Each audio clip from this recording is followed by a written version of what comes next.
Hi, my name is Lena Sesardic, and today I'm going to be presenting to you about fighting imposter syndrome and organizational pushback on innovation. So, I'm a product manager turned freelance writer. I was in product management for about 4 years, and this is my experience basically running my first ever innovation lab, getting a lot of pushback from the org, and some things not going how I wanted, but how I managed to manage my expectations, basically. So I'm really excited to share this experience with you guys. So what I'm going to be talking about is how I fought imposter syndrome on my first experience running an innovation lab without having any prior entrepreneurial experience. I was usually on the execution side of product, and so this was really different for me to be on kind of the earlier innovation side. I'm also going to be talking about the organizational pushback that we got on innovation, on the innovation team specifically, from the rest of the organization. Also going to be coping with a bit of an unfortunate thing that happened, which is the dream job, which was the one at the innovation team, unfortunately got cut when the new leadership came in, which I'm going to chat about. I'm also going to be talking about how I tried to form a positive impression with the new leadership to try and secure a spot in the new company once the new leadership came in and my team was cut. And then finally deciding to actually turn down a wrong fit opportunity by listening to my gut. So let's dive in. So when I first interviewed for the role, I was under the impression I was going to be working a pretty normal product manager job. I had a really good interview. I got along with the senior product manager. I got along really well with the CTO. We had some extended discussions, which was pretty unusual for a product manager interview. I haven't usually met with a CTO, but we got along really well. He seemed to really like my ideas, and we had a long discussions about product development, product discovery, and stuff like that. And so, but when I joined the company, pretty much in my second week, I was approached by the CTO and he told me, hey, we're actually forming a new innovation team and I want you to run it. That's actually what I hired you for. And so I was pretty shocked because I've never really run an innovation team before. I didn't necessarily, consider myself as someone who would be selected for that. But apparently he believed in me. And so that had been the plan all along. So I kind of just took it head on. I was like pretty excited about it. But really, the challenge actually was I was a new employee. I was on a new team, which was the innovation team, and I was in a new industry. So I'd been in fintech before, but I was moving into customer experience management. So that triggered so much imposter syndrome that it was really tough, especially because we were forming the team from scratch. So I had to create all the processes, all the frameworks, figure out how we're going to document everything, how are we going to actually approach innovation, how are we going to present to the executive team and stuff like that. So all the weekly decks and the metrics and everything. So it was exciting, but I was definitely terrified. And so something that I realized was I had been doing something repeatedly that was actually kind of helping me fight my imposter syndrome. And what that was is I was leaning into my biggest supporters. What I mean by that is, remember how I told you I had the interview and I chatted with the CTO and he was the one who apparently had this whole plan for me? Well, what I really tried to focus on was I had really a lot of respect for him. He had a lot of experience. So I thought to myself, if he thinks that I can do this, I'm just going to take that at face value and just run with it because clearly there's a reason why he hired me to do this job. So it's going to be hard. I'm new to it, yes, but someone believes in me. So I'm just going to kind of lean on that a little bit and hopefully it can carry me through the whole experience. The other big supporter that I really had, other than my team, of course, my team of three, they were absolutely amazingly supportive. But the other person who really was a big supporter was the entrepreneur in residence that we were also working with. He was contracted to work with us. He was a serial entrepreneur. And so for him to also, he actually technically also handpicked me later because he was asked to have conversations with people who the CTO thought needed to be on the innovation team. So the EIR was actually kind of vetting us secondarily, if you will. And so that was another sign. I was like, okay, out of a lot of people in the company, this EIR who has a lot of experience with entrepreneurship and coming up with new product ideas into the market, believed that I had what it took to run this innovation team. And so those are the things that I just kept reminding myself. And as I kept getting feedback from them, anytime they told me that I did a good job of something or they gave me additional feedback on how to improve, I took that all as a sign that, they believe in me. They know I can do this. So even when I'm feeling super insecure and my imposter syndrome is really crippling me, just trying to remember, these people have your back and there's a reason why you're here. And that really helped carry me through. So, what started happening when we really formed the innovation team and started innovating was we got a lot of pushback from the organization. So, we got pushback from the product team, all the other product managers. They just didn't really understand why I wasn't placed on the core product, which they felt like still needed a lot of enhancements, which it absolutely did. They didn't really understand why the team had to be quite isolated. They wanted the team to be part of any other product team and have a lot of visibility into what we were doing. But the challenge was is we were told to take a bit of a distance from the rest of the organization because we wanted to have a different culture where we were moving a lot faster. We were really open to failure just because we could, because you're innovating. You can't really be that reckless with a core product that you have a whole revenue stream under. And so there was just a lot of pushback, and they didn't understand why we had to be a separate team. Got a lot of pushback from other departments as well, because, for example, customer success, they had their own processes in terms of how they were speaking with customers, what relationship they were managing. And so they didn't really want this other random new team coming in and scheduling calls with clients, telling them ideas, and kind of taking their focus away from what they were doing with the core product. So it was really challenging. And what that resulted in was a lot of red tape. So we, for example, found it really challenging to schedule calls with clients because there were regular cadences that were being done by the customer support team, customer success team to stay in touch with the customer. Sales enablement, also, we got a bit of pushback from them because they were trying to inform the clients of the new features that were coming out and how to utilize them and stuff like that. And so it was a really, really challenging time. And it actually gave us, a problem in terms of how to actually do our job as a team.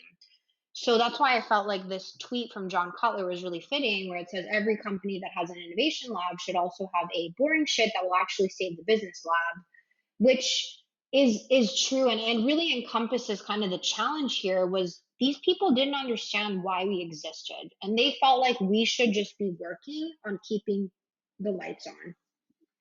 But the truth is, if you want to innovate, you can't really have the whole org be innovating because someone needs to keep the lights on, and that is extremely important work to be doing. It may not sound as glamorous as an innovation team, but it is hard work, and it's actually directly tied to revenue. So their role was actually more important than ours, of course, because we had no innovation yet, right? But still, it was just such a challenge dealing with that pushback, especially as a new employee. But what I started noticing is I started noticing these things, uh, these people who I would call secret advocates start cropping up in the organization.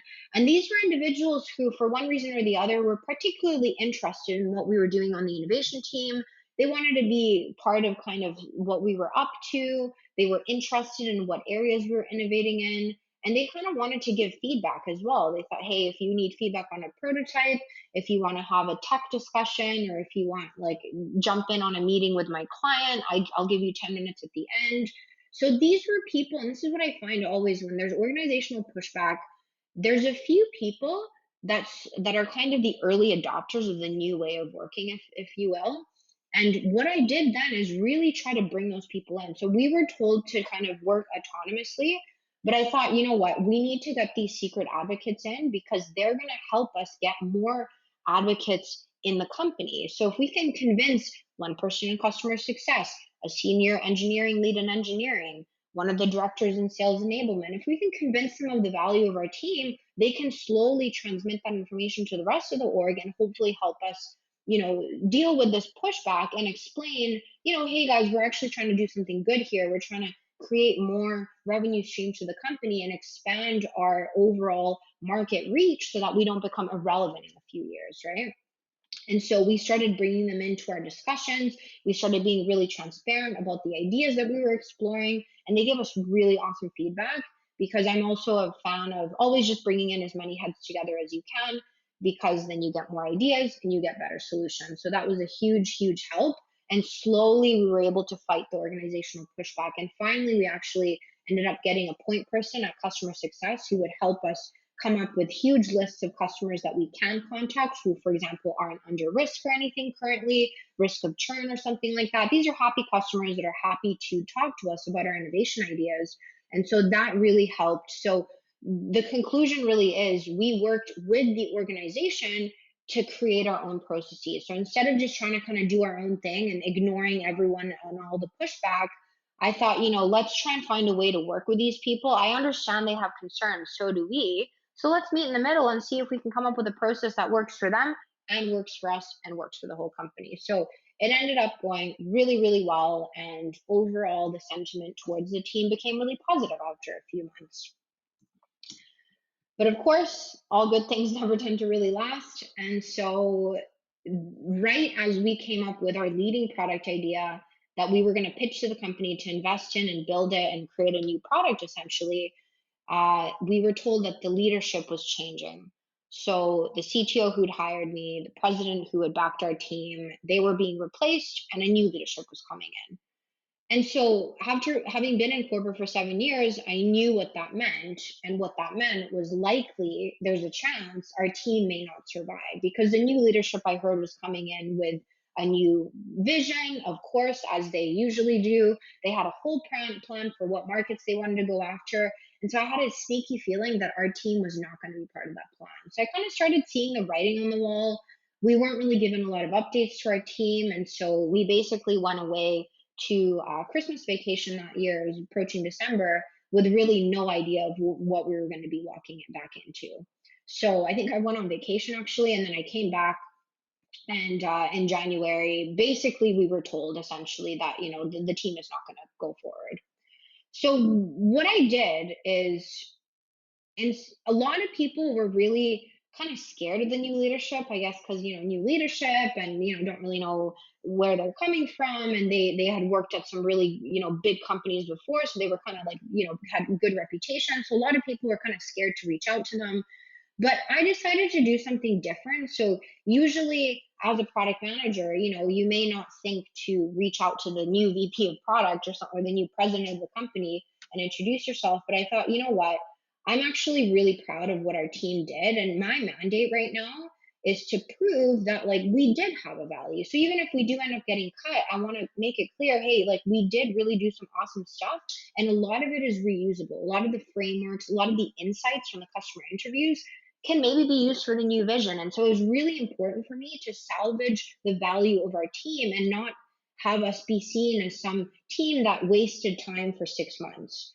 And so what I did is I basically just reached out straight to the VP of product, I think over LinkedIn and also over email through work, and just introduced myself. And I said, hey, I'm Lena Sesardic. I've been running the innovation team here at the company. Really excited to have you on board. I'm curious to see kind of what your plan is, and I look forward to meeting with you because they were going to come fly to Vancouver to see us.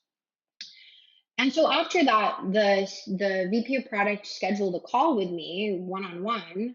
And the first thing he said was, you have balls to contact me. And I really like that. And I honestly didn't really think that that would be a huge thing. But I guess to him, on the one end, which he said was, not a lot of people feel like they can reach out to me. And I do want to meet everyone. So I do appreciate you just kind of, taking the initiative and just reaching out and introducing yourself proactively. So he's like, hey, I'd love to hear about what you guys have been doing on the innovation team, even though we're likely not going to go with it. Why don't you give us a concluding presentation and we can hear about what you guys have been up to?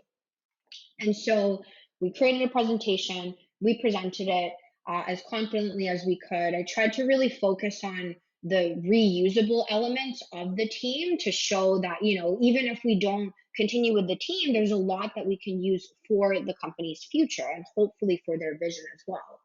So the presentation went really well. And, there was a glimmer of hope there where maybe they'll hold on to us. Unfortunately, they decided, it's better just to unite the company in one way and not have a kind of a random team doing something else, which is totally fair. And so really the biggest lesson here was, it's funny because when we first got on our innovation team, when we first formed, our entrepreneur in residence said this one thing that I'm honestly never going to forget. He said, the way that we're going to operate is we're not going to get attached to our ideas. We're not going to get emotional about the outcomes. We're going to objectively go through these hypotheses and these product ideas. And as soon as something doesn't make sense, we're going to move on to the next thing. We're not going to get attached. And the specific way he put it was, your product idea is the best thing since sliced bread until it's not. And I've literally used that so many times, but it's kind of akin to the strong opinions loosely held idea that usually Jeff Bezos is kind of famous for. But the idea is you might think something is a great idea. Like, for example, I thought the innovation team was a great idea. I was really happy running it. But the truth is, something changed. New leadership came in. They didn't really think that it was, necessary to run an innovation team. So you know what? So what I did is I employed the same tactics the same mindset that we were told to create on the innovation team to the situation. I said to myself, you know what? Strong opinions loosely held. I thought the innovation team was the best thing since sliced bread. Now it's not anymore. No point dwelling on it, no point sulking. Let's move on and let's see how I can be part of the organization in a different capacity, hopefully, and how can I form an impression that's going to get me a good place in the company. And so that was kind of a bittersweet moment, but I think we were all pretty triumphant that we were able to come back to that conclusion, because that proved to us that the mentality we were told to uphold in the innovation team actually stuck in our minds. And so there we were, kind of walking away from it, being like, you know what? We had our run. This isn't happening anymore. It's all good. The next great thing is just around the corner. So that was a huge, huge win on our end, personally. So what ended up happening is I was offered to go back to I was offered to be hired as a product manager in one of the product streams in the organization. So even though the innovation team was basically, dissolved, it was honestly a great offer. And I was reflecting on what I wanted. Do I want to go back into the org? Do I want to be a regular product manager? But the more I reflected, the more I realized I had caught the entrepreneurial bug. I was desperate to keep innovating. And I think in my head it was kind of like, if I don't get to do the innovation team, I just don't have it in my heart right now. And so what I did was basically decided, I think it's time for me to go out on my own, because my whole plan with the innovation team was eventually to kind of go off on my own and be an entrepreneur. But I thought, you know what, it's just obvious to me. I think this is my chance to go out and make it on my own. And I really need the freedom to learn, to experiment. And so I decided to fully quit corporate and just pursue this entrepreneurship route. And so I remember I made that decision within about 2 weeks, and I could just feel it in my gut. It may not have made logical sense because I was literally foregoing employment, but it was the right choice in my heart. And I knew that, there was a reason I did this innovation team. There was a reason it was cut. Maybe it was so I could go become an entrepreneur. So that's kind of how I decided to turn down an opportunity that just wasn't right for me, and I just didn't feel it in my heart. And so it was hard, but it definitely don't regret it. And it was an awesome experience. And so really what I want to conclude here with is just all the lessons that I learned through this experience, which is, whenever you're feeling imposter syndrome, the best thing to do is to lean into your biggest supporters. We are so bad at believing what we're capable of that we literally need other people to constantly reinforce that. So surround yourself with the people who believe in you, and eventually it will hopefully get to your thick skull, which it does for me occasionally. Also, whenever we're getting a lot of pushback, I found that increasing communication and building relationships is the way to go. Even when you're told to act autonomously and independently, I always think the answer is communication, transparency, and just building relationships and really explaining to people where you're coming from, humanizing yourself, addressing their concerns, and trying to figure out a way to coexist and work together to create value. And then also, of course, strong opinions loosely held. I'm a huge fan of that mentality. I think it's really important not to get in love with our own ideas, not to get obsessed with the way we think things should be. Be flexible, be fluid, and move on when you need to. And finally, trust your gut. Super important. Your gut is always right. And that's what I've used to navigate my career, and it has not ended in disaster. So highly recommend it. And that's pretty much all I have. And so the last thing I have is I have a freebie tool, which is hypothesis.com. It's a free customer interviews tool that I built with my husband actually in Google Sheets. And then other than that, here are my socials. So feel free to check out my website. I do a lot of blogging on there. I also am pretty active on LinkedIn. Please connect with me there. I'd love to chat with you. And then I also do some writing for Medium and some of its publications. So feel free to check me out. I am so excited to share this experience with you guys. And yeah, always feel free to reach out. And I really hope you enjoyed the presentation. I hope it brought you value. Thanks so much.